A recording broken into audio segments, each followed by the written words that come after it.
Assalamualaikum warahmatullahi wabarakatuh. Selamat pagi semua. Gimana kabar kalian?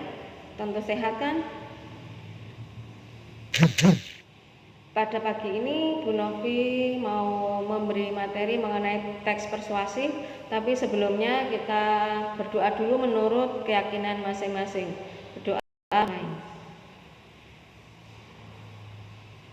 Selesai. Sebelum Bu Novi memberi pelajaran, Bu Novi mengingatkan mengenai 3M. Yang pertama, selalu memakai masker dimanapun berada. Yang kedua, selalu membawa air yang mengalir. Yang ketiga, selalu menjaga jarak, menghindari kerumunan, dan jangan lupa berdoa supaya pandemi ini lekas berakhir.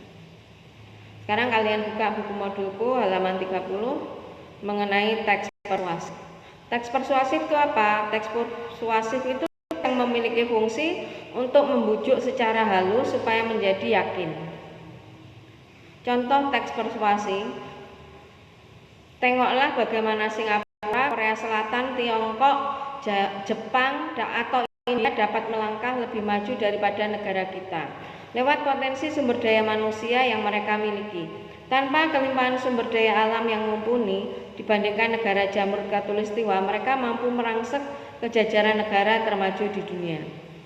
Salah satu kunci keberhasilan sejumlah negara tersebut terletak pada produktivitas dan sikap mental para pekerjanya yang terobsesi guna bekerja secara optimal dan efisien tanpa memerlukan banyak pengawasan guna memanfaatkan sumber daya terbatas.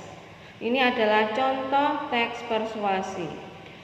Pada paragraf pertama, penulis mengajak pembaca untuk membandingkan prestasi yang dicapai oleh beberapa negara lain dengan negara kita dalam ranah sumber daya manusia dan sumber daya alam.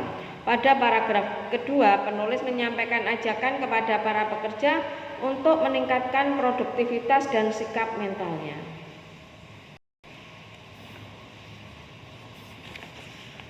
Ajakan teks persuasif. Ajakan dalam sebuah teks persuasif dapat berbentuk eksplisit maupun implisit.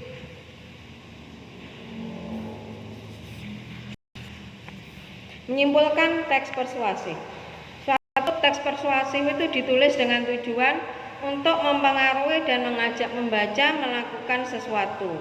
Oleh karena itu, dalam membaca atau menyimak teks persuasif, kita perlu memahami isinya. Sedangkan dalam menyimpulkan isi teks persuasif ada beberapa hal yang perlu diperhatikan. Yang pertama, membaca keseluruhan teks dengan intensif. Yang kedua, mencatat pokok isi teks. Yang ketiga, memahami informasi penting yang terdapat dalam teks. Hanya ini yang dapat Bu Novi sampaikan. Apabila kalian belum paham, kalian bisa japri Bu Novi untuk tugasnya lewat WA. Wabil taufik wal hidayah. Wassalamualaikum warahmatullahi wabarakatuh.